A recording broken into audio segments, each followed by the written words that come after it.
starting this final match. Looks like we're lighting it up, man. It's go time. Hendrick's going to get the first break. We're going to have an even race to 6. Yes, sir. Which is good. It's good to see. Good to see an even race in the finals. Like we got a handicap system here in Napa that can get pretty tough, man. Like the toughest race that Napa allows is 10-2. Some other leagues, I think 6-2 in the is the APA the toughest race. They got rid of the 2-1. It used to in the low. It used to be 2-1. A 2-1 race. They got rid of it. That's 2-2. Yeah, it's 2-2. Yeah. Everybody loves a 2-2 race. Heck yeah. Put on your 2 shoes, run down the hallway. Shoot, I dogged it. He's on the hill. We play a local tournament back in Ithaca where it's a race to 1.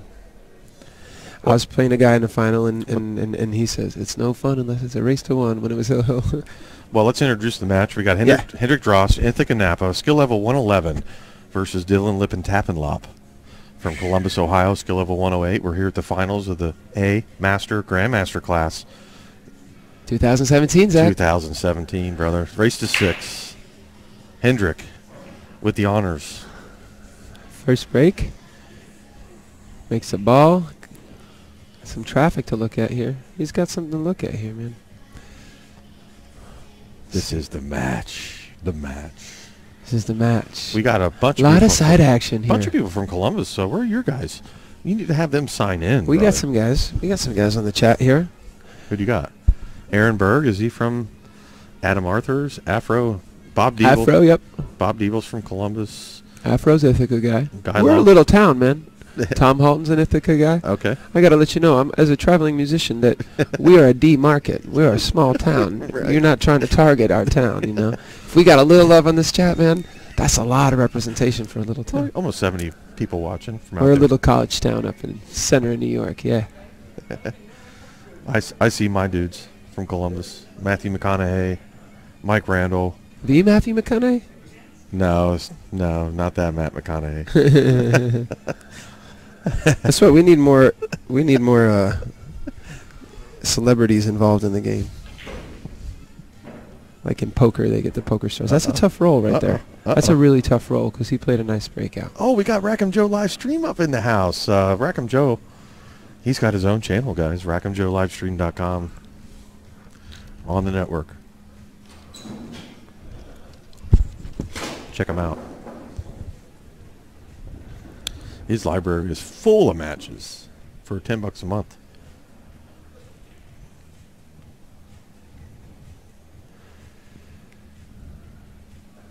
So Dylan's going to do some study here. It looks like that 14 on the left just above the 1 is really the problem ball, and he has ball in hand here, but it looks like there's not quite enough space to get in there to shoot it anywhere. So he's going to need to... Well, rail first, off the 1. Boom, boom, boom. With ball in hand, you might ticky that one, but you know what? That goes wrong a lot. I don't like playing that shot unless I have to. And let's see, he doesn't either. He's got a couple chances to break it out is the other thing. But the 13 is also doesn't have a pocket right now. If he moves the 11, it could go up table, but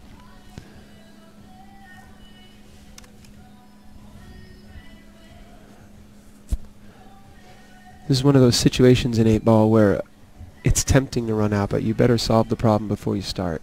Because if you start running out wrong here, you're going to get punished. Both these guys are really good run-out players. Yeah, Aaron Berg from Wisconsin. Thanks for tuning in.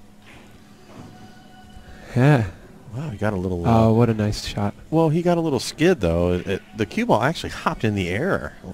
I have been noticing that the balls are a little sticky. But he accomplished his goal. So you see what he's got here. And he opened up that 14 with a nice soft kiss. Yep. So it goes straight past the 1. And once he removes the 11, the 14 will be... probably the shot he uses to get on the 13 up table. No, Rackham Joe Watson just coming out 16th place finish at Chris's Billiards in Chicago. Chris is in Chicago? Yeah, dude. I visited that room once. I was just there last weekend. Oh, really? One pocket stream, yeah. I haven't been And to then Chicago Joe went there the next week, and they had, I think Ike Runnels won it, but... that guy can play. Oh, dude. Larry Neville was in it. Ike Runnels.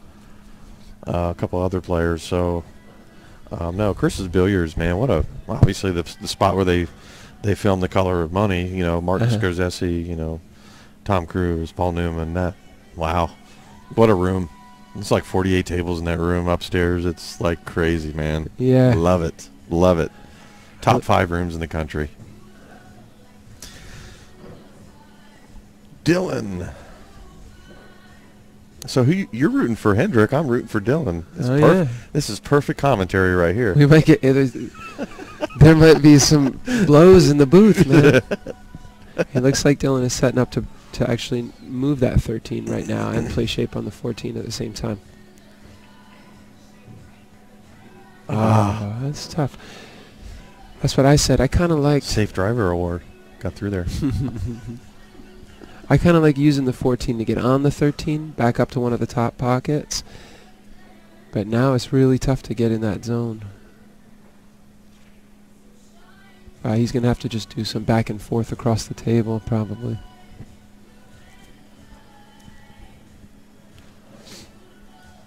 Yeah, he'd like to get there so he can shoot a stop shot on the 14 and shoot the 13 next. But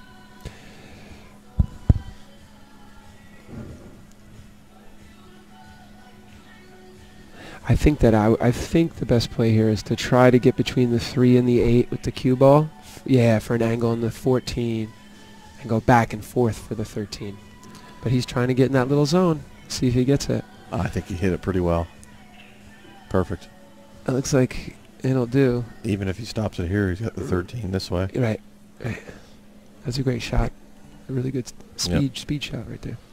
Yeah, Dylan's well versed. Hendrick is too. Don't get me wrong. Both players here, well seasoned.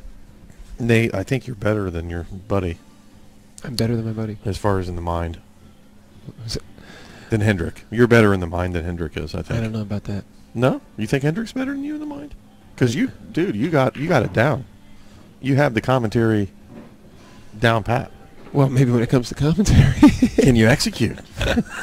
So Hendrick executes. Hendrick's taught me to play pool, man. He's a great player. I read that wrong. We've ridden it for years to tournaments, and he really has So he more than anyone else. He's taught me. He's taken the opportunity to show you and put you. I don't know if he's not always showed me, but I've certainly extracted it by watching him play. Does he put you in the box? Does he back you? We get a piece of each other's action when we can at tournaments and stuff. Yeah. Right. Cool. We don't have a room in our town, so we just have a bar pool. You know, that's it. It's okay. We play a lot of it though. Bar box pool's where it's at right now, brother. It's true. I mean, well, there's a certain advantage when we come to big tournaments like this, playing on valleys. We're kind of ready. Yeah, 9-foot's coming back though. I mean, the big table game's coming back. One pocket, I think, is gonna. Hendrick is a great big table 9-ball player. It looks like, judging by Dylan's stroke, he plays a lot of big table too. Oh, Dylan's well seasoned. He's he must play a little one pocket too. He plays nice positions and little. Yeah, we all grew up together in Columbus. I mean, Columbus.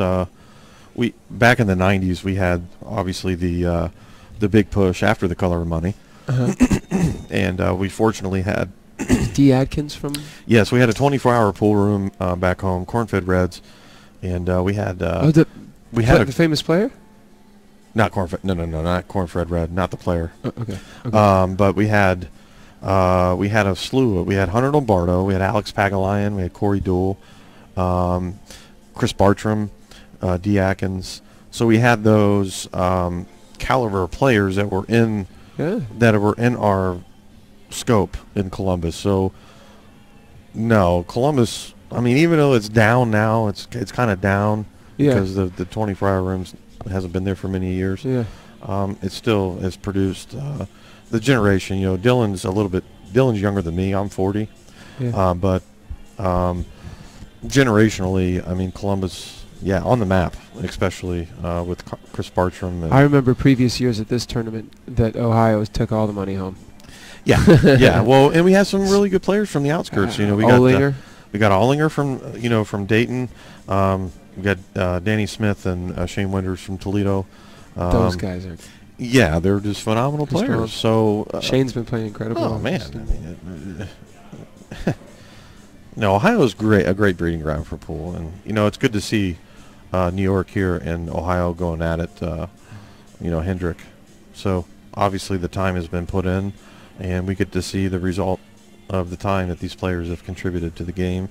Yeah, so Hendrick played a nice breakout, got a scratch, and Dylan really had a tough out with ball in hand and then did a nice job. You see that ball's wired. You see that? He's breaking the second ball break, and this corner ball is wired straight in. It is, and Dylan, obviously we talked about it yesterday about the cut break and the second ball, and you slowing down, or you actually switched positions to go to this break that Dylan's breaking right now. Yeah. It's great. You make a ball, but we're seeing a lot of clusters. Yeah. So it's really handicapping the game to a sense to where slowing the pace of the match down a little. Yes, it has been, and Dylan has been playing this pace. I think the whole tournament, or I mean, he learned, and he's been playing this pace, and I think that's why Dylan is here today at the final, is because of that. His safety play is great. I mean, he didn't didn't even have he doesn't want to establish a ball, so it's open table for Hendrick here. Let Hendrick establish the category and go with it. You know, if you get out, great. If not, I think the opponent, the next person at the table, is going to get out. You know, he's there's no out here. He's not looking to get out. He's looking. Right. I think he's looking to hit the one and stop the cue ball, freeze him on the stripe, and like you said, delay choosing. Because delay choosing. There's no out here. We've seen the last 3 matches with Dylan. It's always been a delay choosing when this situation occurs. I guess you kind of favor stripes right now, but this is more like a one-pocket game where you can shoot into all 6 pockets. Obviously, Dylan had an advantage here with the first game. You know, we probably should see Hendrick get this next game. Keep him in check. Right, and you got to remember NAPA rules. You know, it's winter break here, ladies and gentlemen. It is not alternate break, so a huge difference. Yeah. In the outcome. So. And these guys both capable of running a few racks. A ball hit a cushion. Yes, it does. Legal hit. Dylan at the table. Yeah, he's not going to like that. I think he wanted to hit the one ball and freeze there, and he played the stripe ball instead. 15 ball goes. And things opened up a little too much. Yeah. Yeah, 15 ball goes. So Dylan's definitely looking at stripes. Yep.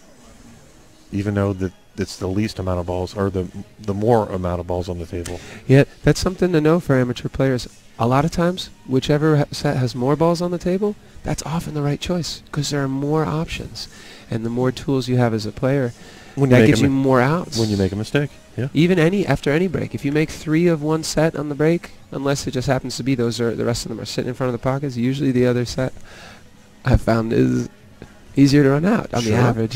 Sure. If you're not sure what to choose with more balls. But that's the difference between beginner thinking and experienced thinking too. True. Beginners say, "Oh, I made 3 balls on the break, man. I want to be the stripes. I already got 3 down, and I got a shot." Well, I appreciate everyone tuning in. We got another 2 are tied up. bunch new viewers here. You're watching the final match of the A class, Master class, and Grandmaster class that has been combined here for the 2017 NAPA Nationals at Valley Forge Casino Resort and Hotel, and we're here after a field of 160 something players in this class, and Dylan Lippincott-Lope, skill level 108 from Columbus, Ohio, versus Hendrick Drost, the king of the hill. He is undefeated at skill level 111 from Ithaca, NAPA, Ithaca, New York, and it's a race to 6. Dylan up 1-0. And it might interest the listeners out there in the chat to know that these guys did meet up in the 9 balls, in the 9 ball event. And Hendrick murdered Dylan in the 9 ball. He did. Hendrick's really a 9 ball player. Yeah. That's his big table 9 ball, I think, is. You know what? He was just checking the floor. I've known Dylan for many, many years. You know how many times he's done that? A lot. Yeah. A lot. Yeah. And I know why he does it. And happens to me too, man. Yeah, it just, man, you gotta come through it straight, don't you? Yeah, he's stroking too low. I think it's not just too low on the ball, that your stick isn't coming through laterally. Yeah, but Dylan's tall too. He's a tall player, so he's 6 foot, or better. I think he's 6 something. Yeah, I think he's right at 6 foot actually. So, it happens a lot. It happens a lot. I do it all the time too, and I'm short. Oh no. Hendrick going for the nuts. Playing for the out. Yeah, going for the tear out. Playing for the out. Well, Dylan's going to have to really stun this ball to get over for the 11. He's going to try to go straight across, I guess. Not running into the 5. He's Right. He could over. go forward with a lot of spin, too. Force follow, 2 rails? Or 1 rail. And with a lot of outside, yeah. Try to come up. 2 to get on the 11. That's the out. 15 leads to 13 and then 8. Well, he's treetops, so. Probably just center ball, yeah. Draw out. He's going to draw out. How'd he hit it? He hit it pretty sweet. He's got a little angle to go 2 rails. He should be out here. That was a big error when I played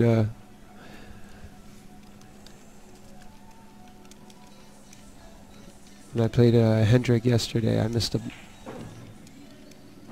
one of those shots with ball in hand. It sucks to miss with ball in hand, but sometimes you can do a lot with ball in hand. You can solve 2 or 3 problems at once, and that can be hard to do. He felt he needed to hit that shot with a lot of pace, and the pocket didn't accept it. Didn't hit it clean enough.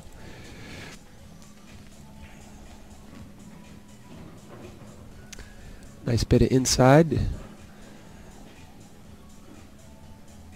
Preserve his line. 1 rail. Position on the 8.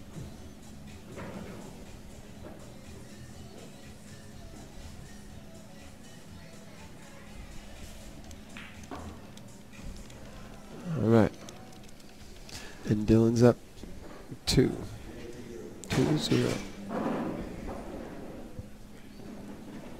Where you head next, Zach? I'm actually taking a huge break. I won't be back on the road until October. Nice. Going to do the Senior 1 Pocket at Bogies Billiards in Houston, Texas. I have a lot of coding to do on the back end because I really live stream to promote what I've been trying to do.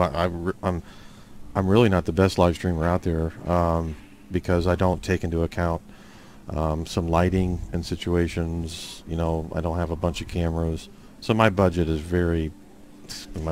non-existent.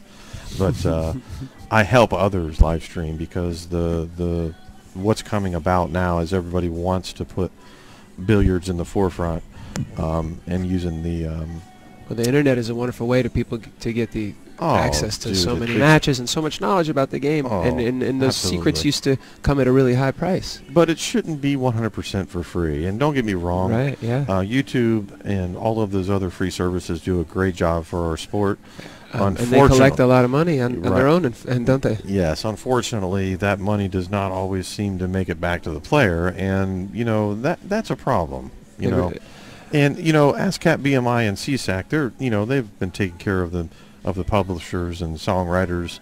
You know, as a songwriter and professional musician, I would disagree to some degree with that, but at least there's a structure there. Right, right. Then there's no structure in billiards, yeah. And it's kind of a shame. And really, there's no structure in the United States. There's no structure in North America. Obviously, the Europeans. They've got the internet is still the Wild West, man. It is. It is still the Wild West. It's cool in some ways, but it's cool in ways, and it's. And a lot of people don't understand that the internet could be really the how billiards breaks through the barrier and starts paying the players a good salary, or if it's not a great salary, at least royalty, at least some kind of residual income for them to put their talent up here on display, and that's what we're working towards. And then higher profile players could ask more. There would be for appearance, yeah, because right now all the players are really volunteering. There is really no contractual structure in any organized pool in the United States, and the most organized pool is amateur, and obviously amateur. I really don't want to go into that subject. You and I maybe can talk off the record about that, but let's pay attention to Hendrick and Dylan. Hendrick got a little tight in there trying to loosen things up. He's going to play safe, trying to lock it up to the 5 ball here. Tie him up. Playing it left-handed. Hendrick plays pretty sporty left-handed. That's as good as you can hit that ball. Wow. Rough. Oh, no, wait. He might have... Well, he can get past. Let him a little avenue, yeah. Yeah, he's going to be able to come up and click the 11. I think Dylan... He wanted to freeze him, but he's cut off as many options as possible here, and Dylan... I mean, I don't think there's an out here. I don't think I'd be playing for an out here. I don't think Dylan will. By the way, if you just joined us, thanks for tuning in to the 2017 NAPA Nationals. We're here in King of Prussia, Pennsylvania. My name is Nate Marshall, and we're in the booth, man. Me and Goldie in the booth having a good time. Day 2, day 3 for me. You guys, you've been here since Friday? Yeah, and I'm here until the 6th of July. He's gonna just have some dentistry done while he's here. Yeah, I need to get my teeth fixed. Get a new car. I need to trim my beard. You need to trim your beard too, buddy. Yeah, man. You got it out of your... I just let it go. Just let it go. It's my hipster dad beard. It's my first beard ever. Keeps changing. You remind me a little bit of James Davis Jr. from Texas. You look similar to him a little bit. Really, he's just a really great player from Texas. Well, I'll watch out for him if I'm in Texas. Yeah. Well, he's come up to Ohio and busted up some Ohio boys here. Oh, yeah? In the day.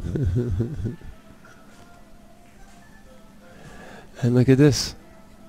Trying it again. A little better this time. That's right. Dylan's got the hit on the 14. Some players really don't like this kind of rack in 8-ball, and then I think some of us with a one pocket inclination or just a desire to see a little more strategic thinking instead of run out. This is interesting stuff, and when you get the second pack break working for you, you get these kind of racks more often. I'm not sure who would benefit. I haven't seen Dylan play enough to know if it would benefit him or Hendrick to switch to the head ball break and just kind of bust them wide open and have a little more. When I played Hendrick on table 2, the one next to this, we were blowing everything up wide open.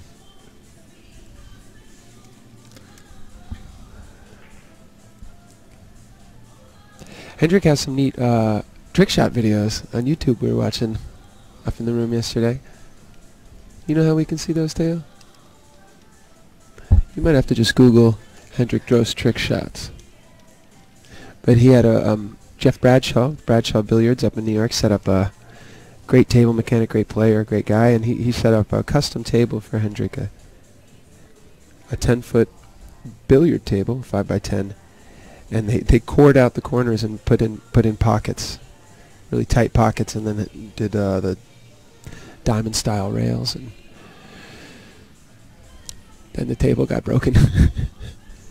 But before it did, Hendrick had it set up and did a nice trick shot video, and we used to play practice sets on that.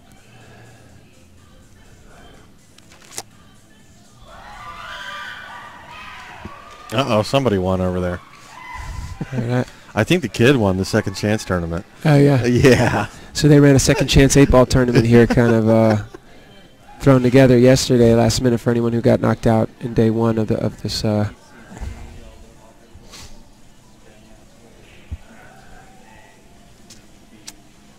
of this main event.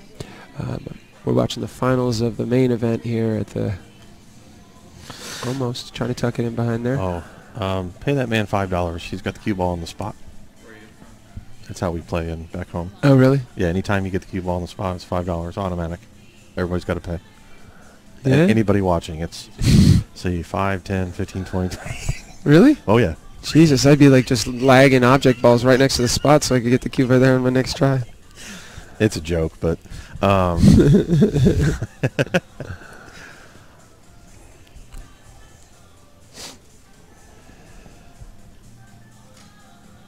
Dylan's having a good look at this spot here. He'd like to run out, but the stripes, he's got 3 stripes that are really tied up. He's looking for a way to maybe combo in one of Hendrick's solids to try to open up and out in that lower right corner pocket. He's got a straight shot up in the top right corner, but that not a lot of value in shooting that ball if you can't get out.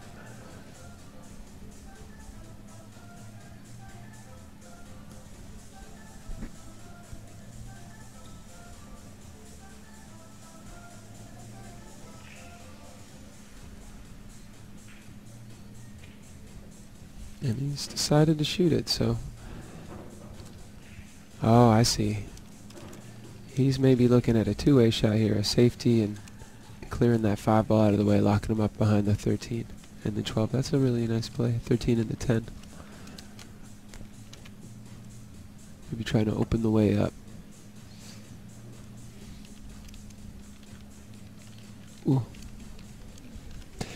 I bet he wanted the cue ball tucked in a little more there, but that certainly effective at containing.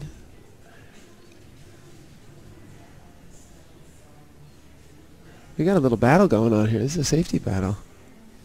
I was thinking these guys are going to be running out, run out, run out. Just because you can run out, it's not always the play, huh?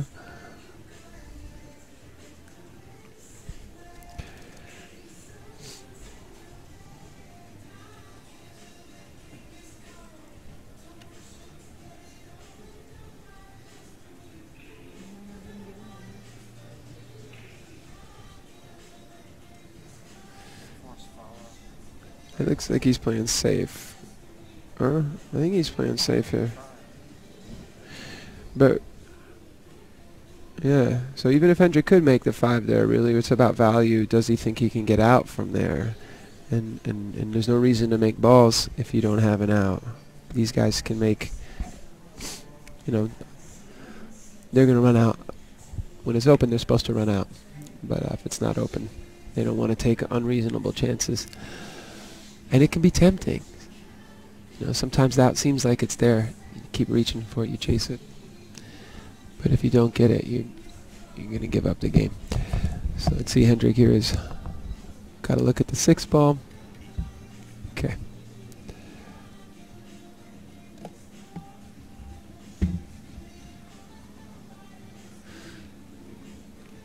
So Dylan sort of gained the upper hand in this exchange here by opening up the bottom right pocket.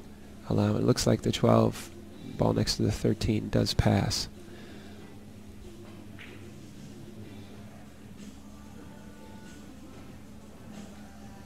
That's a good shot. He's left Dylan a little bit of a tempter here on the 15. If he can cut that, fire that 15 in, go back and forth across the table, he might be able to end up on the 12 with a potential out on the 10 going in the side or up table in the corner. But one of those tough outs where 8 ball is tied up too. So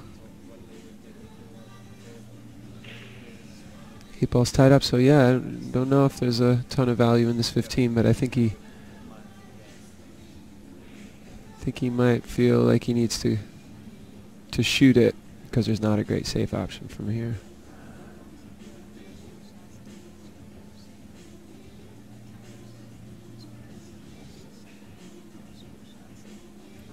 No. Patience. Patience, man. That's a good sign if you're rooting for Dylan. He's being patient right there instead of a... What was that? For getting the cue ball on the spot. Payback. Figure out the commentate. Huh, alright. Maybe we could double it somehow. I'm an investor, you know? Don't bet my money against me. All right. Thanks for helping me commentate. You bet, man. You bet. I'm gonna get you. I'm gonna get you a fruity drink later. Sweet.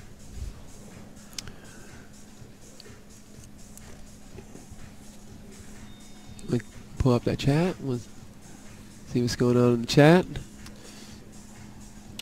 Hey, Michael. Hey, it's Mike Renshaw.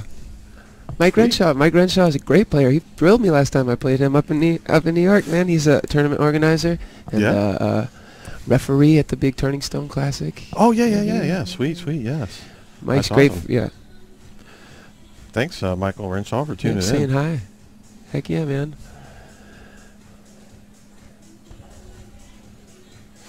This might be the longest rack of the set. It might end up being the longest rack of the set. This kind of rack can make a big difference in a small table set when you're just playing a short race to 6. Because if you lose this kind of grinding it out, where you play you do a lot of thinking, suddenly you're running out of gas when it comes time to late in the set. And we should remind you that Hendrick is the king of the hill. As you're saying, Yes, right? Hendrick. He won the hot seat. So Dylan has to win 2 sets, and they're going to both be even races to 6. Handicap doesn't change here. No. And you know what? It doesn't change when we go home from the results here. Nope. I think that's a problem. No, I don't think so. You don't think so? No. So, don't you think that if a player is holding back when they come here and it's time to shoot for the money, that's when you're going to see their best game? True. And I don't want to mention other organizations, but there are 2 sets of books in some of those organizations, and that may be... In terms of, like, ratings and Oh, yeah. specific There is stuff? 2 sets of books. Oh, yeah. But in handicap, I mean, the ultimate goal for the NAPA League is, to have the best. Oh wow! Look at this shot. Have the best. He almost got there. Rating system possible. Yeah. Using the ELO system from chess and backgammon and other other games that are one-on-one. But there's no ceiling. There is no ceiling. Yeah. So I love that. Always attracted me to league. It felt like I could keep working and see results. You could be a skill level 150. Whatever. Yeah. But as the years have progressed, obviously there's been some backlash and some resistance and some issues, and there's going to be issues in handicap pool no matter what. Yeah. But there's issues when there's no handicap. Yeah, but it just seems funny to me that when you see really, really high caliber players wanting to match up, they're always lock-up artists. They're always looking to get the best spot. So I find the top players that I play don't think like that. They're ready to match up. The players that I look up to the most. Even in gambling? They're not going to want the best result? I guess they treat it like business. You're trying to get the best price for So that really trickles down into handicap pool. I mean, it's really, really similar, and that's why the Fargo rating has become about to compete with the NAPA League. Okay. So, don't get me wrong. I mean, we have a lot to learn in the next bunch of years from handicap pool, because we've really never had the diversity in the organizations that have been doing handicap pool. So it always seemed to me though that I'd come play this tournament and it's changed, but it used to be that Ithaca Napa was a small league without a lot of strong players, no players that traveled other places to play, and we came and played all these Ohio guys, Michigan guys, players with a really strong player base. Right. Yeah. So these guys coming in and they would win every year, and it seemed like it didn't affect their ratings. Our ratings were getting inflated because we're playing in a small pool of less experienced players, but which has changed. We have Napa has grown. We have a lot of strong players, a lot of players going out to other tournaments and studying the game on their own. Well, the key factor with Napa is that it's consistent throughout. All of the league operators are following one set of rules, one set of code of conduct, one set of payment. That attracted me to it too. Was that there was direct payment out for each session. Don't get me wrong. There's other organizations that do still follow that code of conduct, but there are some that do not. So I think Napa was born at the right time. The timing is good for Napa. It's been up and down. Napa, I don't know if Napa is the future of pool, but Napa is definitely a step in the right direction for the player to erase the number that they're playing and play the actual pool, because the number is a number to spot the games. Don't get me wrong, but the lesson to be learned in pool is not the number of your opponent, it's the table.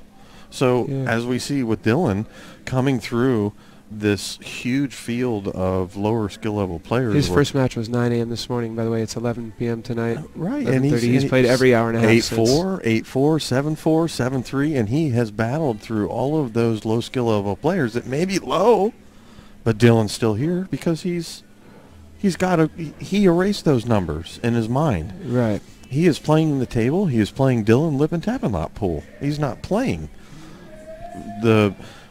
when he missed that shot last set to make it double hill, which it shouldn't have been, he had to go to the bathroom because he was sick to the stomach. He said, I should have never been in that situation.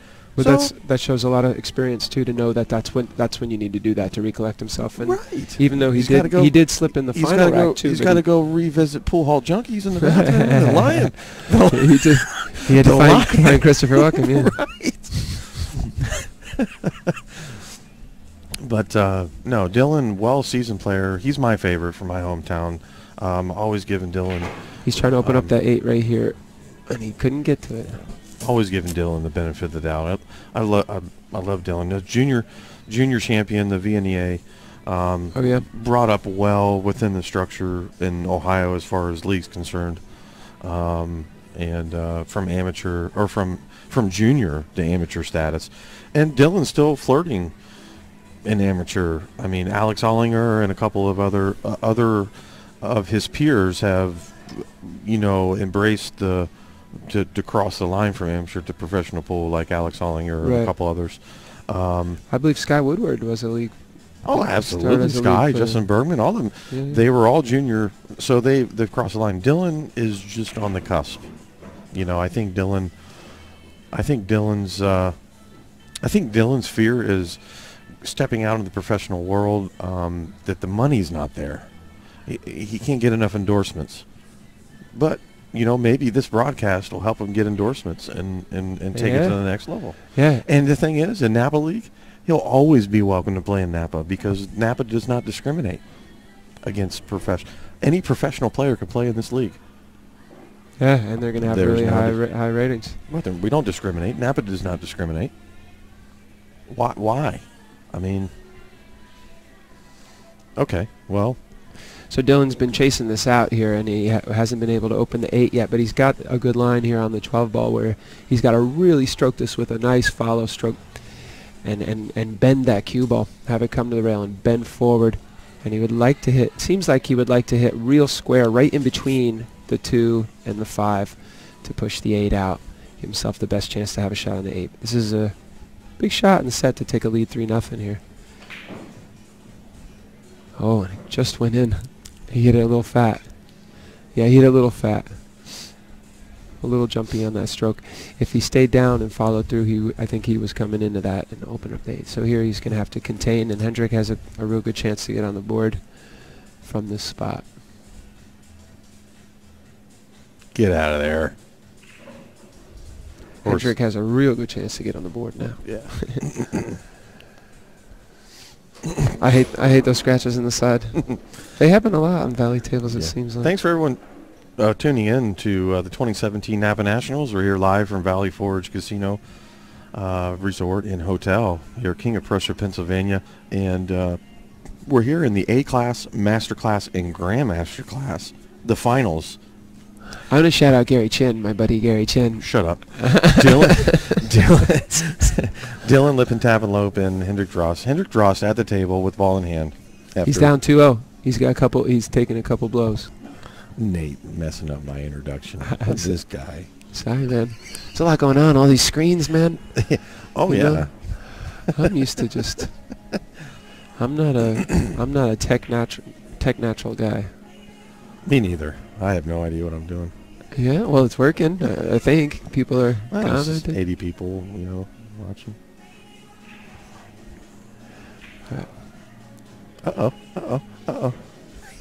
So you watch these guys when the table gets open. They don't roll. They don't roll balls unless they're close. They stun the balls. The Valleys don't play perfect, so they hit it with authority. They let their stroke out. Yes, absolutely. He stuns that ball, moves it over a little bit. He's gonna play the 8 in the side. Left to tweener. He's yeah, I kind of liked going forward 2 rails there and trying to play the 8 in the same pocket. I couldn't tell what angle he had. He could miss here. There's a little percentage, about 5%. Yeah, this kind of pressure. He's going all the way up, by the way. No, he's going to the side. No. He likes it in the side. How does he like it? He likes it on the side, and he likes it a lot. I like it a lot. Well, NAPA rules. Hendrick's on the board. That's good. Yeah, NAPA rules. Winner breaks, ladies and gentlemen. This is not alternate break format. That was a long game. That was a serious battle, and that was big for Hendrick. If he went down 3-0 after a long safety battle like that, he's a stroke player. Like I said, he's a big table 9-ball player. He's got a great stroke, loves to get into open play and run out. A long battle like that is taxing on a guy who doesn't. He's not a big one-pocket player. Well, Dylan is equal. He's definitely he likes equal. to run out. Oh, well, Dylan's equal as far as 9-foot play. Yeah. So these two players are 100% equal as far as knowing the game. So it's really going to come down to who wins the games. That was a big one to keep Hendrick in this set. Again, Dylan's going to need to win this set and one more set. Hendrick is won the hot seat, so he's got to win either set. Hendrick breaking 2-1. Let's see if he hits it a little hard or tries to get an open rack. He did check the rack to make sure the balls around the 8 were tight. Outside English. Outside Bringing it back up table, yeah. Still have clustering issues with the cut break on these valleys. I was changing my break during a set. Sometimes I was just like, I'd get cramped up and my stroke was going to get tight. I wasn't really hitting balls. I just say, even if I busted open wide for my opponent. Okay. I'm good. I'm going to get me going there. Okay. I was favoring the head ball break just to spread it open wide and give myself a chance to see a run out, even at the expense of letting my opponent maybe get the out if I'm breaking dry from the head ball. But these guys are feeling like the head ball break, I guess, isn't producing enough opportunity and is opening up the table for the opponent, so they're using the second ball break here. By the way, the 8 ball on the break does count as a win in the NAPA League, and so that's, I guess, even extra incentive to play that side pack break. Hendrick is playing a tough out right here. He wants to get this game moving, this set moving forward, and we'll see if that pays off. I hope so. He's going to try to get shape on that 5 to open up the 1, but the 7 looks like it's a little tied up too. So, oh, that's a nice shot. He's got the right side of the 5.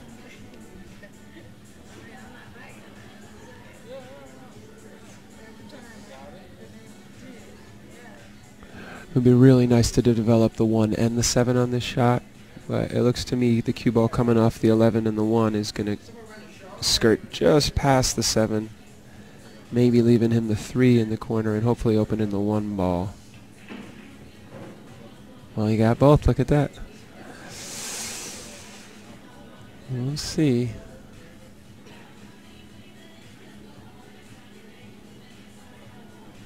This is one of those ones, man. I don't know if you're supposed to run out this rack. I really don't know. Some players like to move forward and just try to get tough outs and count on their cunning and skills to get them out of a tough spot, even if it means banking. And tough choices here. Hendrick is committed to the out, so he's gonna just have to hit the 7 with a lot of inside. Maybe spin into the 3. We'll see if he can do that.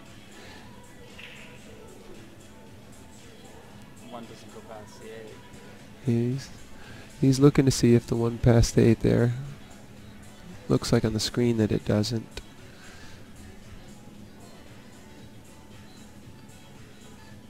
Hey, James. Yeah, James, we've been talking about the break, man. They've been playing this James Grant out there. These guys can break. Both these guys, I'm sure, have big breaks and have worked hard on their break shot. I know Hendrick well, and he's got a big break if he wants to use it, but they're favoring that second, or they call cut break, or second ball break. It's leading to some clustery racks and slowing down the pace of the set, but also leading to these kind of situations where you choose to try to get out even though there are some things tied up, and those can be tough outs.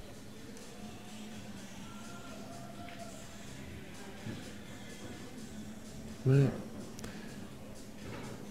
I guess the combo goes. Looks like he's going to play the 3-1 combo and try to hold for the 3. Yeah, it's a little late to play safe, really, in this. At this level, you don't want to play safe with 2 balls on the table. That's not really safe. It's a fake safe.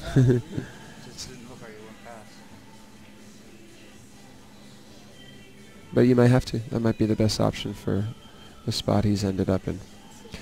And that's a difference between, that's a big difference between 8 ball and 9 ball, I think, is in 9 ball you play to get out, and that often helps you in the long run. In 8 ball you play to get out, and if you come up short it can really hurt you. So patience sometimes really pays off in bar box 8 ball. And it can be hard, because you want to get your stroke going, you want to get your flow going, and you want to run balls, but you can't always do that.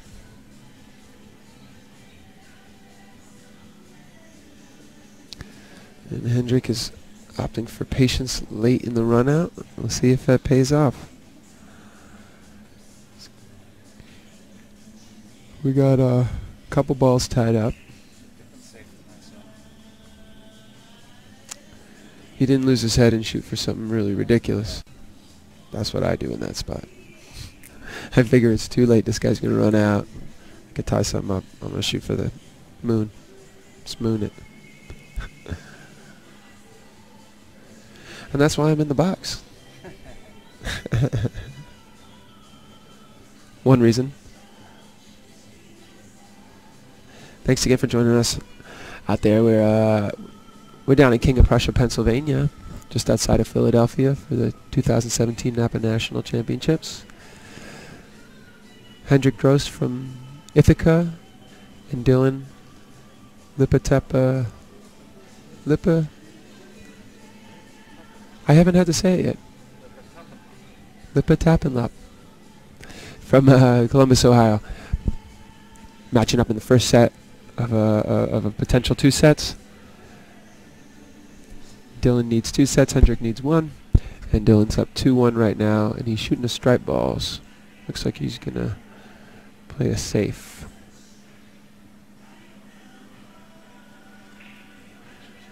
To you students of bar box 8 ball, there's a nice shot right there. That's a kick safe, where he was trying to kick him and kick and hook him on that 3 and the 1. It looks like he left him a look at the 3, and Hendrik's going to try to combo the 11 in. Take advantage of that pocket, take control of that pocket if he can. But he caught just a piece of Dylan's ball, so. No! No! No! Hey man, don't pretend you're rooting for my dog. I'm actually suffering over here. Whatever.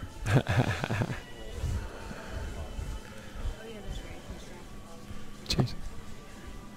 Sip. Half. Half. Do it.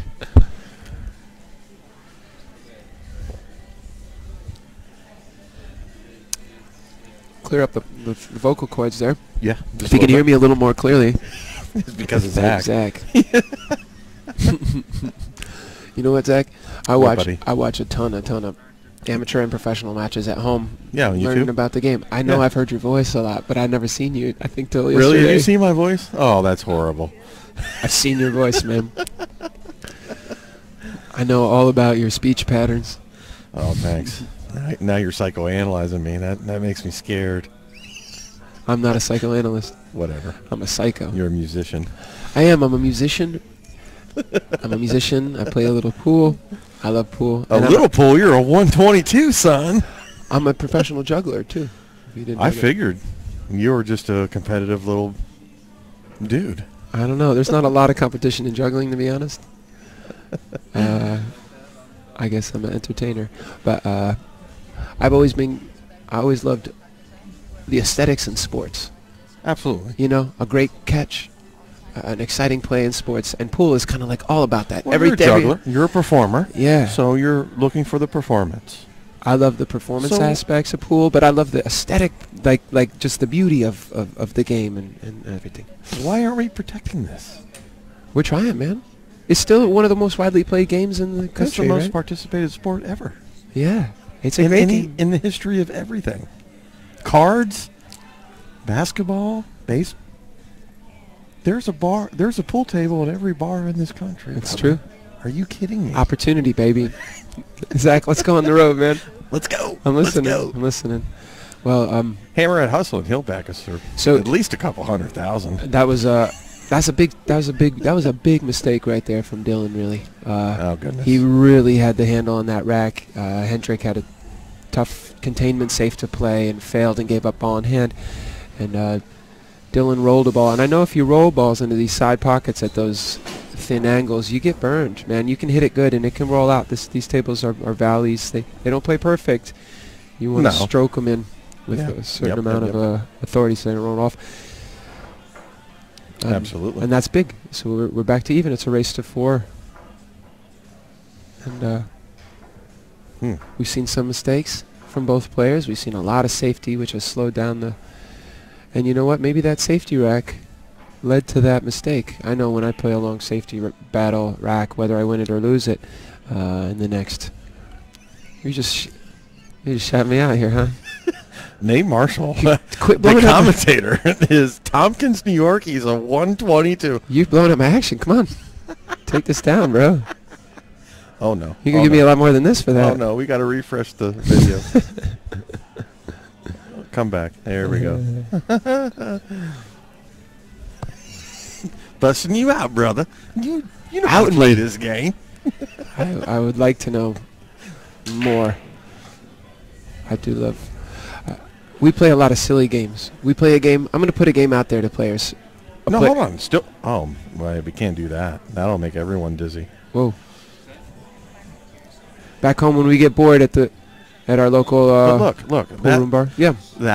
We've seen that a lot. Break. We've seen that quadrant get filled up, haven't we? Yeah. Yes. I mean, it's ridiculous. I think if I was playing out there, I would maybe switch to the head ball break. Blast them open, just to open up. Yeah, but you're opening it up wide up for the opponent is the thought. Right, and then but you that take timid, the risk, but that timid scratching. attitude. You take the risk of scratching in the side pocket, just like Oh, the yeah. 9-ball break. You know, Sure. coming off the head ball right into the side pocket, bang, bang. That's on the Or player. launching That's it. on the player. If you put it in the side pocket, you're not hitting it square enough. If it gets kicked in, you got to let go of that kind of stuff. That does happen. But I Right. think maybe, especially if I was feeling tight in the set, I might switch to a head ball break just to give myself the opportunity to loosen up, even if it meant my opponent having the first look at it if I broke dry. Right. I think there's that can happen in bar box 8 ball when you're breaking second ball break and things are getting clustered. You just it becomes a different game. You lose your stroke. There's so much thinking, you get tired and miss easy shots. That's a nice... Ooh. He's No, in, not quite. Yeah, he's in the trees here for this one. You know what? He might be froze to that ball and he could throw it in. Never Sure. know. Well, Just NAPA looking at rolls, it. you're allowed to be froze, and you can hit it square in the face. No foul. You know what? What's the rule when it's close but not froze in NAPA? 45. 45. Either angle. Yeah. Laterally or horizontally. You But know if what? it's froze, you can shoot right into it. I kind of like that rule. That's the rule that I grew up with. Yeah, with anything within a chalk width, you need to be at 45. It's automatic foul if you do not. I kind of like having a referee watch it if it's close, and, Right. and then let the referee call. But they're tough the calls. opponent can call the foul if it's within a chalk width, it's just Yeah. 1 inch. If you're not 45 lateral or horizontal, the player can call the foul. Even if you hit it good. Yep. Doesn't matter. I don't like that. I don't like that. No, you need to be 45. If you're within 1 chalk width of the object ball, with the cue ball, Yep. you need to be 45 lateral, horizontal, or the That's a opponent rule can that's call changed you. in this league. That didn't used to be the rule. No, it's always been the rule. Are you sure? Yep, always. We just play wrong. We play our own rules up in New York. Well, man. the rules kind of... We're out in the hills. Well, the rules kind of get a little, you know... League operators have some say over that. Well, yeah, no, they don't. We can't. There's no No. bylaws. You're not allowed to have bylaws in NAPA. No, okay. It's uniform throughout Top the country. down. Yep. Top down. Shit does not roll downhill or uphill in this league. Oops. I said a bad word. Okay, hold on. I got to chalk myself up. That's $15 for the S word. So Hendrick got a good roll on that kick there. A little bit of a containment safe, so we got another funny rack here with the 15-13. See? 15 not being available for the combo on the 11. That goes $15 for the word SHIT. Do you? Yeah, I do. Swear to God. Goes in the prize pool. I'll hold on to it for you here. Just want to write me a check or something? Well, we got to make it. I did get an NAPA check today. We got to make it fun. It's made out of because- rubber. Did you? No, it's not. No. That's just No, this is not the We're U.S. getting silly. This is not the U.S. Open. This is not the.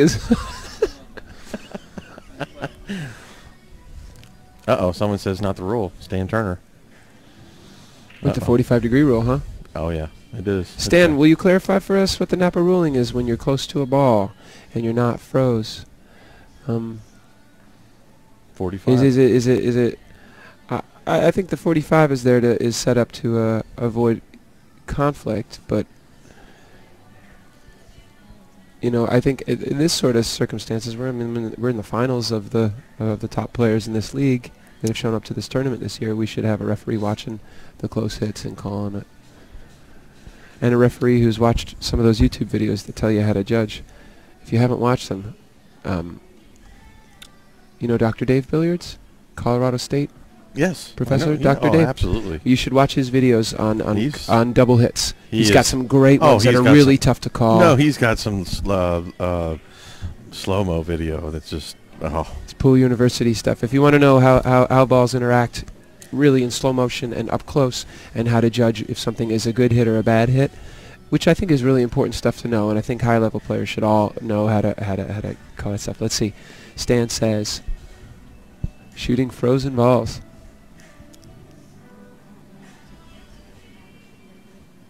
No, yeah, Stan, that's what we quoted. Elevating the cue ball 45-degree angle, but that is lateral or horizontal. As long... Oh, no, you do not have to elevate the cue if you know how to avoid the double hit. It's a recommendation. And I guess so it's like a precautionary thing. So if a player doesn't know how to avoid a double hit and they elevate to 45 or are off-center to 45, then you can't call the foul even if they do double hit and push through. Thanks, Dan. Thanks for the clarification. That's so cool Steve. for NAPA rules. It's actually a database rules. So you can actually go through one rule at a time. You can check it out. Yeah. Oh, it's so awesome, man. Yeah, that's come up. No other rule book is on the internet from any other organization. That's come up in matches before where we're... You just go right to the rule book. yeah. Like you get in a situation and before the argument can get spiraled out of control, you can check it. Each rule is designated, though. You can search it so easily.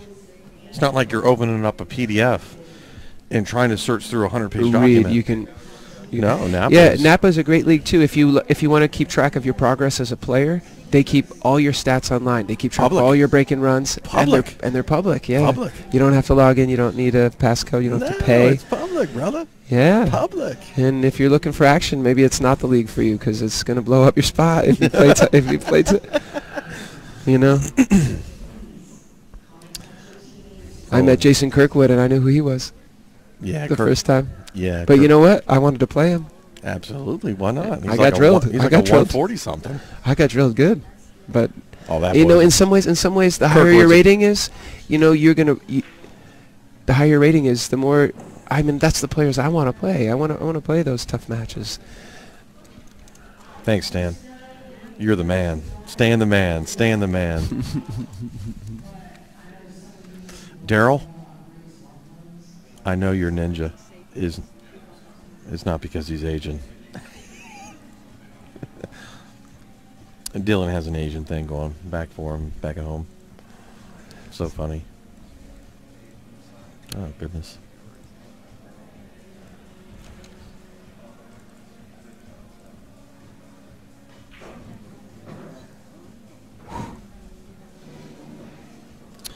We really should have had someone watching that hit. That was tight, man. Sure looked tight on the screen. Obviously, you can see enough of the 8. Hendrick was watching, and he liked it. Liked the hit.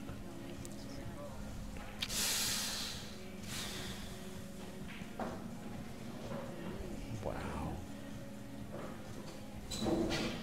You players out there watching that, Dylan had a heavy amount of outside English on that ball, so that when he made his stripe and came off of the solid ball, he had enough outside English to spin up table, use the English to get back up table to have a look at the 8. Not draw. Mm-hmm. Outside English. Side spin's your friend. That's right. And that was something I learned from a Buddy Hall video. Yes, Buddy. The clock system, you know? Yes. And Buddy talks about getting the cue ball back up table when you got a shot that's kind of close to the corner pocket, but you got to get back to the other side of the table. You use outside English to come back up table, not draw. And at first, I always thought it was draw.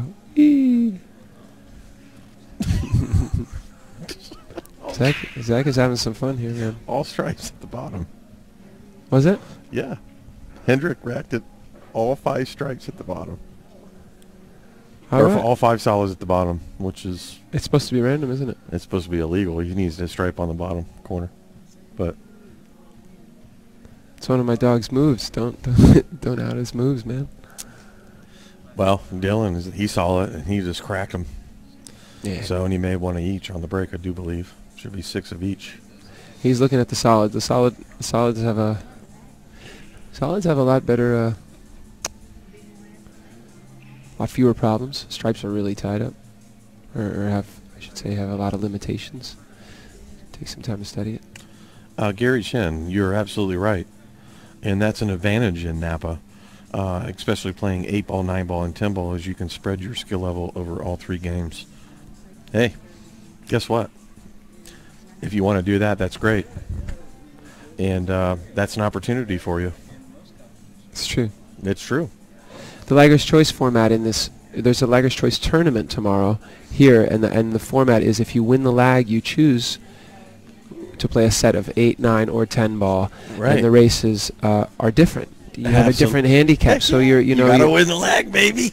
to choose the game that you would like, and you're gonna have different races depending on that. Yeah, it puts a little more pressure on the lag actually. Hey, Napa's the best league. But it keeps it fun. It keeps it a lot of fun because we're not showing up and playing the same. Napa's the best game. league ever. I don't want to argue with anyone. You're a big fan, huh? Absolutely. I've helped as much as I can with my local NAPA And chapter, Ithaca? making it grow. Yeah, it Thank you, started sir. real small. Get it going, man.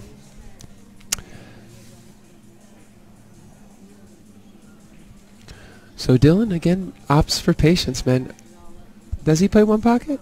Dylan? Yeah. Absolutely. Yeah, he's really moving like a one-pocket player. Dylan He's knows shoot everything. a ball in and then play safe. You don't see that a lot in amateur pool. You see a lot of attempts at tough run. Dylan is a well-versed player. Dylan's probably he's on the brink. He really needs to break away from the amateur circuit.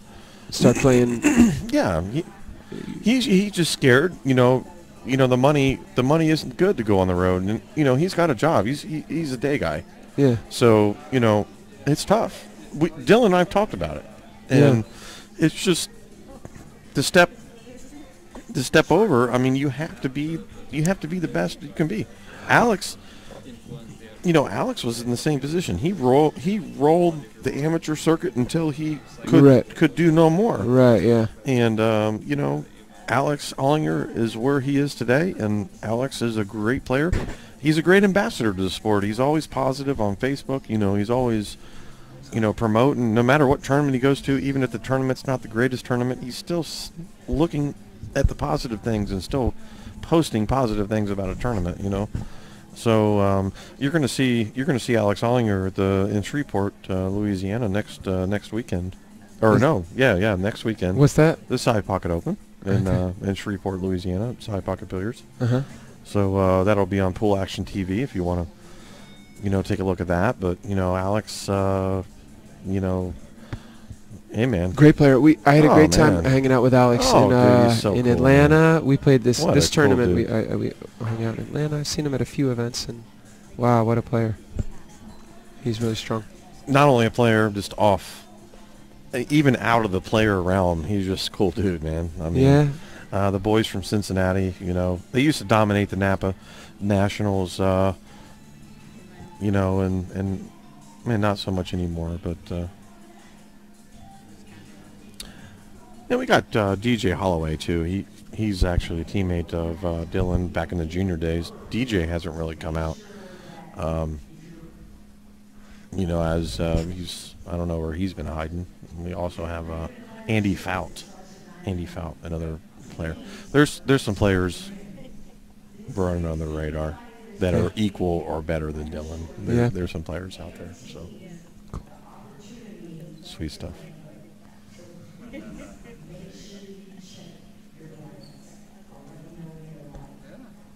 Trying to freeze him right on that ball. That's a nice touch shot. Judged the line well. Got the pace pretty good. Hit a little firm. He would like to freeze him right on it where there's no chance of him shooting. He might have left Hendrick a look at this 15.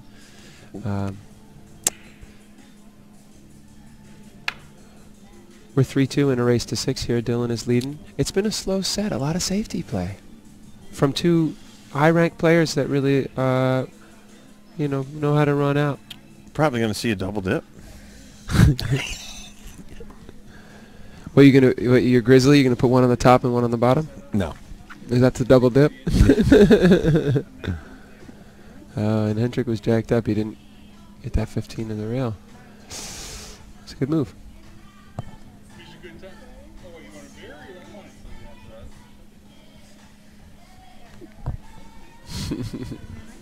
He just needs a hand.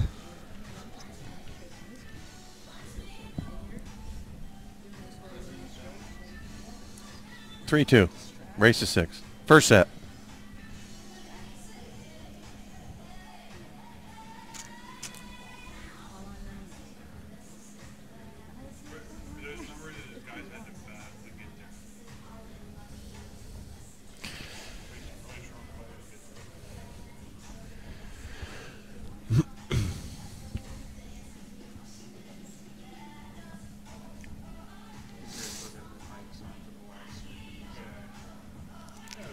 What are you thinking, Nate? I'm just waiting to see. Does Dylan have ball in hand? Dylan has ball in hand. He's What? really taking his time. Well, Hendrick didn't. He tried to freeze Hendrick to the 15, and he gave him a little space, and Hendrick had to jack up, and he tried to. What happens when you're jacked up is you feel like you're hitting harder than you're hitting because a lot of the force is going downwards. So that's something I've learned. A lot of times you'll see players get close to a ball and they're jacked up, and it's not just because they hesitate on the stroke that they don't get the object ball to the rail. It's because they're jacked up and a lot of the force is going down into the table instead of forward into the cue ball. So he didn't. I love a stroke. So he didn't get the 15 to the rail, and it's a common mistake, especially under pressure. You see it happen. So that's something that looks like a real big amateur mistake, and that Hendrick may suffer.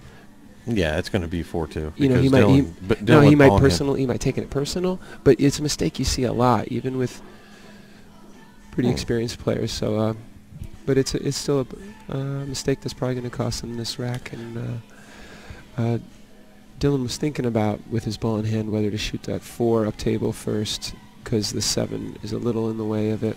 But he thinks he can go forward this way and get on it, stay out of that side pocket. Ooh. Played the old 3-rail position off the point, man. So he's just having a look to see how tight that 7 is and that 4, 7 and 4 are. Like to run out the solids here and take a nice 4-2 lead, but this is a key shot. Yeah, it's a good play.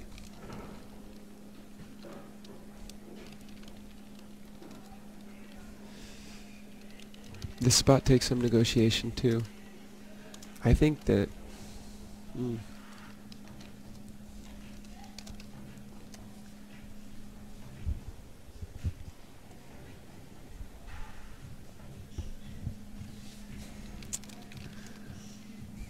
thinking about shooting that 6 first because it's tough to get shape on that 6 off of the 7. That 8 ball is looming big. So is that 12 ball.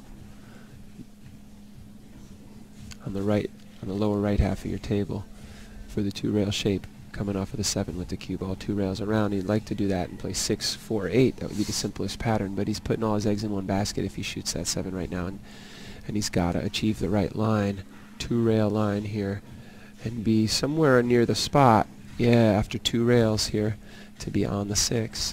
Or you could use inside English to come right out to the middle. He's thinking about that too.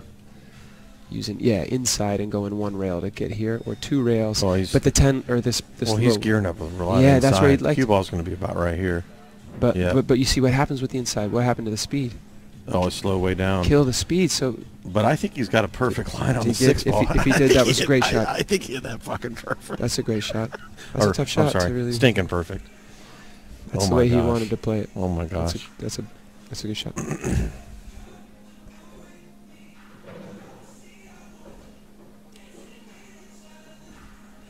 It's a big out. Huge out.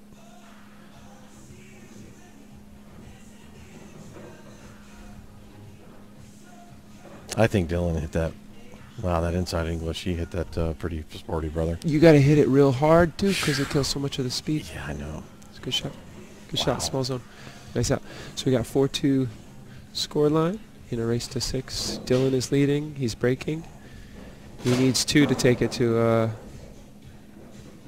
final set here in the finals of the 2017 NAPA National Championships. My name is Nate Marshall,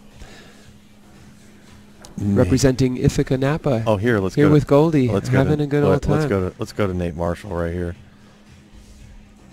Yeah, look at this cat. He's got 2012. He's got nationals from 2012 till 2017. I sucker stamped all over me, man. Look at it. You got some skills, brother. Some skills. I do. Hold on. There we go. The camera doesn't like to come back. Dylan, I've been giving Nate crap the whole time. He's keeping with that second ball break, man. You know, I think that's really favoring Dylan. Yes. Where we live in Ithaca, there's still a lot of balls on there. Where we live in Ithaca, there's no pool room, so there's no regular big table action, so we don't play any 1 pocket. No one plays 1 pocket. I travel out of town to play 1 pocket. I take lessons from an old guy and I paid for them. But I realized that there's a lot of one pocket thinking, and that moving and stuff really comes in play in bar box 8-ball, especially when they're soft break-in or second ball break-in and getting these tied up racks. Hendrick is a run-out kind of player, so I think it's favoring Dylan right now, this slower set. Dylan's been sticking with it the whole tournament. I mean, with these big races. I know that he doesn't have it here with the race to 6. Yeah. But with his 8-4s and 7-4s, I've watched him grind out the 7-3s. last 2 sets. We were watching him on the stream. Man, Really... Dylan should have been murdered. He should. Any other player, Dylan would have lost and gone home with his tail. He's not giving up. He's not giving up at all. No, sir. No, sir.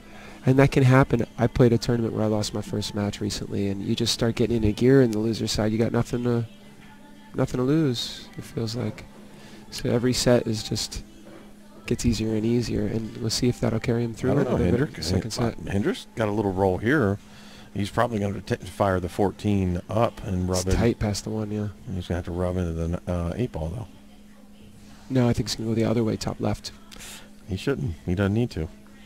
Well, I bet you he would shoot it the other way if he could. He would like to. This is a key shot. If he's here, he's got an out if he can make this ball. Nope. Yeah. I really think he should go to the right side. I think rubbing into the 8-ball wouldn't have been a big issue there. I think if it was available, he would have chosen that. Okay. Yeah, yeah. I mean, the 8 must have been just a little lower to block to preclude him from getting that contact point. But again, he's giving Dylan the incentive here, huh? Oh man, this is good stuff. You having a good time, Zach? Yeah, thanks for commentating. Nate. You bet. Picking up my slack. I do feel much better. You got a long cord on these headphones, man. Well, yeah. I'll be picking up the slack all fucking night. I mean, 3 meters. It's a European cable. Oh wait, you said the F word. Hold on, that's $10. No, it's not. It was a fruit. That's $10. We got to report this to the board, the NAPA board. So Dylan's got himself a nice. Just going down. Dylan's got himself a nice shape on the 7 here to develop those 3 balls, and you don't need to hit this. Well, I don't know. Do you want to hit this hard? You want to make sure you got a shot after this.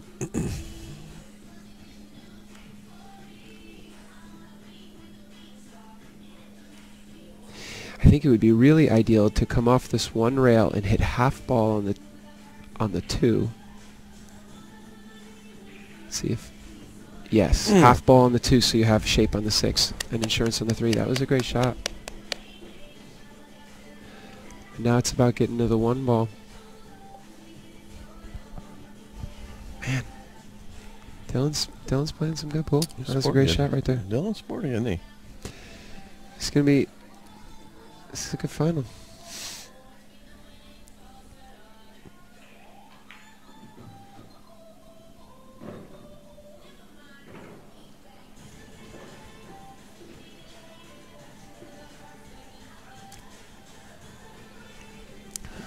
Looks like he's going to try to go up table right now for the 1. And usually the preferred pattern is to shoot balls in a group before you move to another part of the table and shoot balls in a different group. But in this case, because the 1 is kind of out there on its own and only goes to one side, took advantage of getting the right side of that 2 ball to get down on the 1 early. Now he's got a big zone to land in for the 4 and the 6 and the 8, so he can finish with that group of balls close to each other. But less cue ball movement usually is a better pattern. True. Yeah, it makes it easier to focus on the shots rather than having to focus on the shots plus elaborate positional play. And Dylan's really in his zone. He's feeling the speed of this table. He's played set after set in this table, so that's a big advantage. So draw out. So he's 4-6-8 for the hill. Yeah. I think, Yep. I still think. Let's see if he draws to the cushion and back out here. I like playing this ball 1 rail with a high ball. High ball, bottom cushion up. Right to the middle of the table, 8 in the same pocket. Okay. Inside English though to keep the line. High ball. High ball's perfect. He's got to have inside to keep the line. I think he's perfect with high ball. That's the shot. That's why I would do it if I had ball in hand like that. Really? Yeah. Wow. You want it to be easy, right? There's a lot of hard ways to play that shot. That's the easy way. I know. Dylan he's just shooting really good. Dylan on the hill, ladies and gentlemen. But Dylan from the loser's bracket, so he's not king of the hill. Even if he defeats Hendrik Drost here, it is going to extra innings. We're going to have another set. Yes, sir.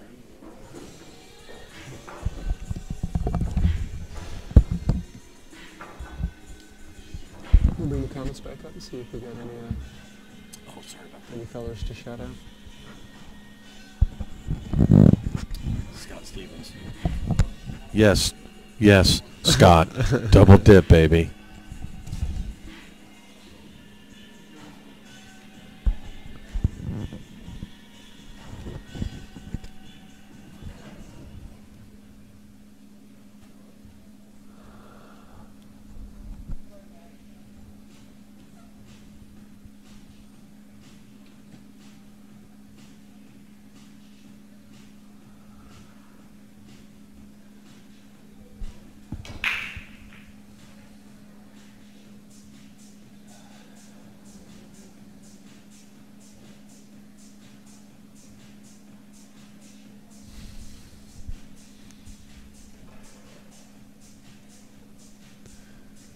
All right.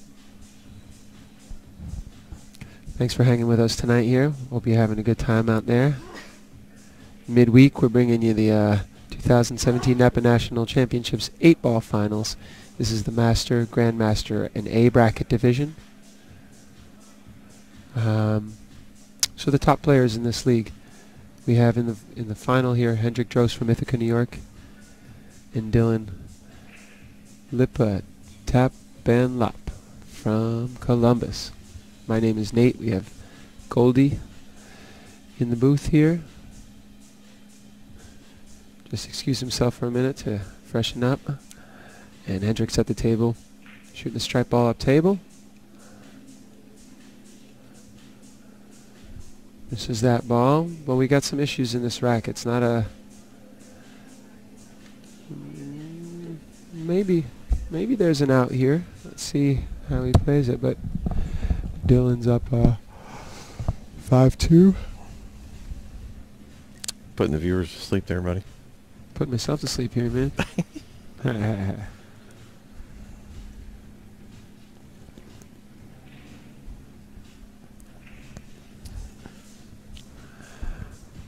Shout out Afro. What's up, Afro, man? How you living? How you living, dog?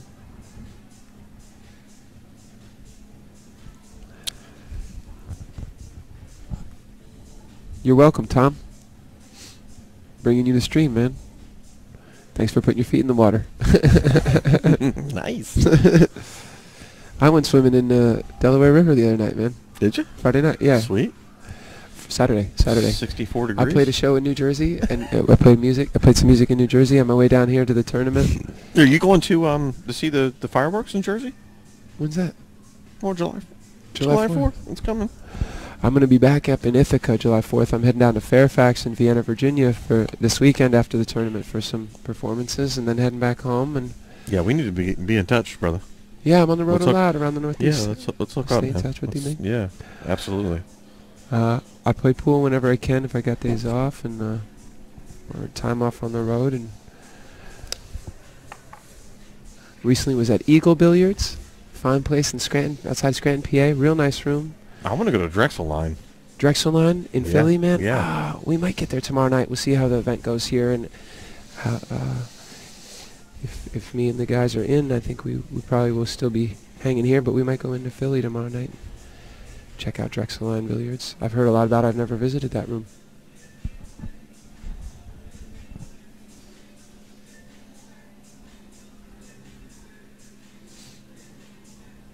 You get the 6. That's got to be Mike Andrews out there. Tournament promoter, fine player, great guy from the Syracuse area. Is that you, Mike? He's cheering on Hendrik. Oh boy.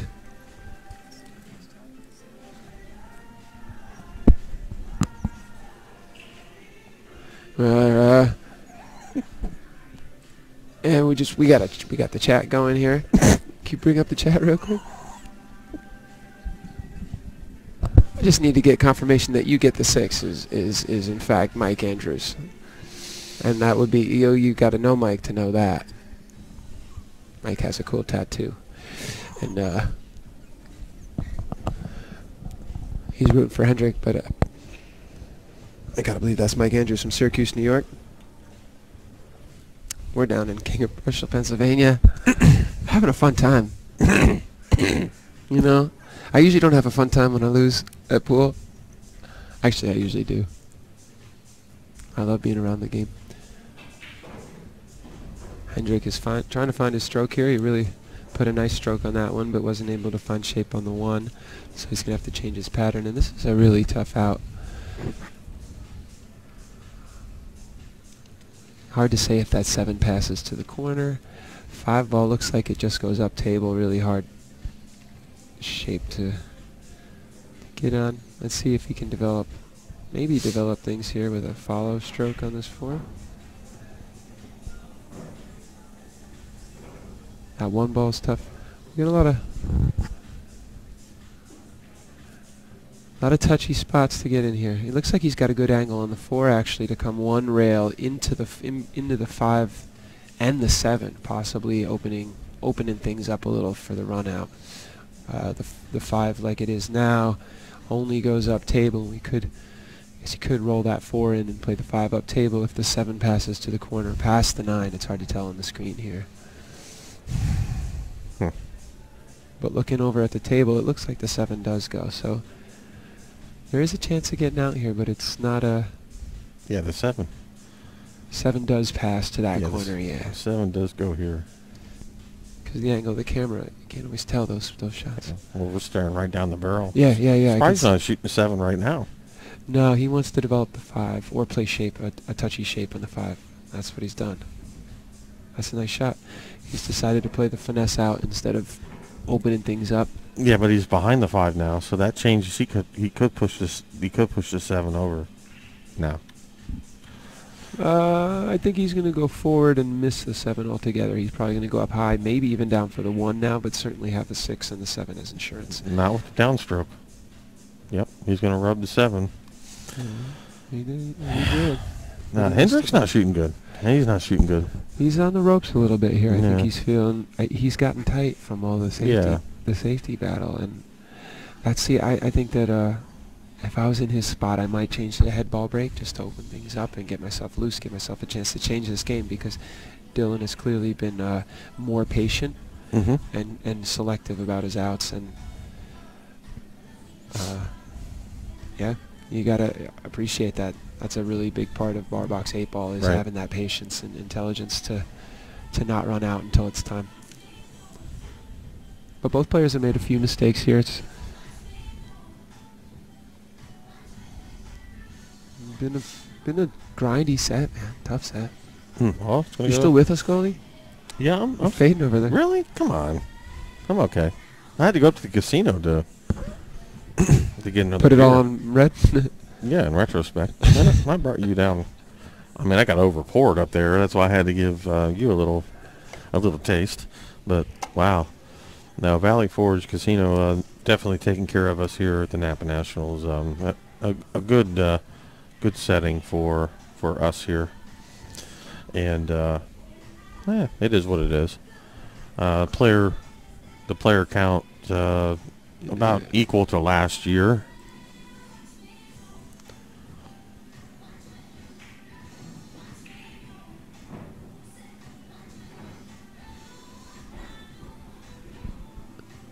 All right, yeah, you get the 6 out there. I want to shout out. You get the 6. That is Mike Andrews from Syracuse, New York area, and we're getting a new pool room coming in the Syracuse area soon. Really? What room is it? Yeah, we had 3 rooms in the Syracuse. So we live in Ithaca, just an hour away from Syracuse, but Syracuse had 3 great rooms, a lot of good players, great tournaments, action, and. We had recently had lost Salt City Billiards. Great room, burned down. Burnt to the ground? Yeah. Really? And premium billiards, even a cooler room in terms of the quality of the equipment. Closed down a few years ago. And Cap's Q room right before that, few years ago. Closed down, so we went from three pool rooms around to now. Oh wow. Yeah, Columbus is kind of in the same. Yeah, but we got a new room. Hopefully, open it up in Syracuse soon. Under the management, it's been tough to tackle the times. You know. Yeah, it's a tough business to be in for sure. It's tough. And the bar business period is tough to be in. You know what? You know what would be great if the stream if I was to open a room, I think a way forward is to have the stream be available as much as possible, so that people can be engaged. Because people do, I myself included, I'm obsessed with the game. 24 hours a day, you're dreaming about it. You love, you just love the game. You want to be around it, and you can't always. But I think having the stream up is a nice way to be close to the action without actually being there, to keep track of how people are playing, and that would be pretty cool way to run a room, have a regular stream that was always kind of up. And at Salt City Billiards, they had cameras on each of the tables, so you could watch from the bar. You could watch action on any of the tables and side bet or clock what's going on. But I think the live stream is key. But it takes someone like you, Goldie, to make it happen. You ever thought about opening a room? You're just a road man, huh? I had a room. Did you have a room? Yeah, I didn't do well. Where was that? In Columbus? Yeah. No alcohol. I didn't. No alcohol. Yeah. We had a room in Elmira, New York, like that for a while. Outback Billiards. That's pretty cool. Sean and his father ran it. Nice little room. We saw Johnny Archer and Dennis Hatch did a little tour and played exhibition there, and then did scotch doubles with everyone. Right. What a fun event. But it was a room without alcohol, and they couldn't keep it open. I guess. Yeah, it's tough. That makes it a lot tougher. Yeah. Not that 5-1. Not that alcohol solves all your problems, does it? It does. 5-1 here for Hendrick. So. Really needing to get out here. Yeah. Yeah. You can't get underneath the one now because he's going to have to come with a really nice stroke shot here and maybe two rails around the one. Yeah, high right English. Force follow. Yeah. 1, 2. Oh, get in there, baby. No, that was the shot. How's it bad? Oh, you got a rough kiss. I thought coming under one. You want to get under the one there so you don't come kissing off of that, but he could have ended up a little better. He's real thin on this one.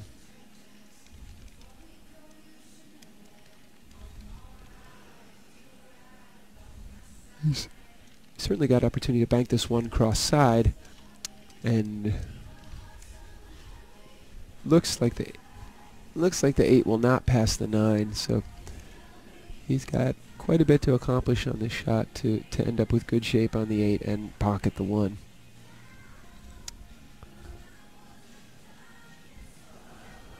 But I've seen Hendrick cut the paint off the ball, man. He really has good eyes, I guess. We'll see.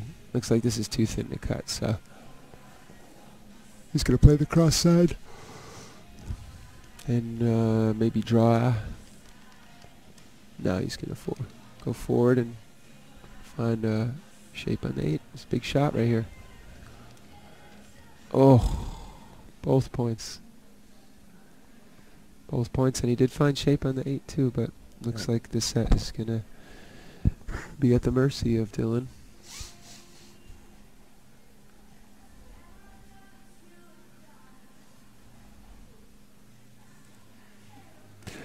So stick with us if you just joined us here on the stream. Thanks for tuning in. Hey to Trent. Hey to Trent and Daryl. Thanks for hanging out with us tonight, guys. Trent has no sound, so he's not hearing me, but appreciate you guys on the stream chat. Good to see you all here tuning in for some top amateur pool at the NAPA National Championships of the 8-ball division final. So these are two of the best players here and the best players in this tournament. Matching up, and Dylan's on the hill here. It looks like he's got a pretty straightforward pattern to try to leave that 10 ball as a key ball. Those of you who don't know what a key ball is the ball before the money ball. So that'll be the 10 by the side pocket. Dylan's looking to leave that there to get himself as sweet as he can on the 8 ball. So we call that a key ball, and it's key to getting you on the money ball. So he's working backwards from the 8 ball and his key ball, and right now he's on the 13, so he's trying to get shaped to play. Looks like he's going to stun forward or roll forward and play 15, 12, 10, 8. Let's see if that's the case. That would be his first choice, and it's an open table, so he can change pattern if he needs to, but that would be the simplest way to play it. Nope, I guess he's decided against it because the 8 is wide open enough. You don't need to keep that 10 as a key ball. Opted to keep it a little simpler. So they go 15, 12. He'll use the 12 as a key ball because there's no traffic left here. So Hendrick has run all but the 1 ball off. Center ball force. Oh, he just scored it over. Yeah, that's something we've been talking about. I kind of like going forward on that ball with a little outside and get straighter on the 15. I'm sure he wanted to be there too, but I think he needed to cheat it, but he was just you know, wanting to play it and to make it. He didn't want to flirt with the side pocket at all. So yeah, it was something we were talking about still split too. the pocket. Yeah. When it comes to this kind of case game, you're on the hill. You want to stun balls. You don't want to have to roll and be timid because those balls can hang up on you. He's gonna have to kiss the 12 here to get shape. Yeah, rub. He's gonna rub. Oh, and look at this. Perfect. He might end up dead straight where he's got to sort of shoot a trick shot to get this cue ball off of the rail. I had a straight bottom draw. I like going forward on these. These pockets are big enough that you can, and he's close enough to the pocket, he can cheat that pocket and go forward. I think he's going to go forward with high right and end up on the left side to play the 8 in the bottom right corner. Let's see. Yep, let's see what box he goes for. Oh, almost in the box. He's good enough. Sweet. He got sweet. And he's playing good. He's playing good. It's going to be a good final set. If you just joined us, stick around. This is not the end of this finals. Nope. It's just the end of the first set. We got one more set to play. Hendrick and Dylan coming down. Can Dylan double dip or will Hendrick hold him off?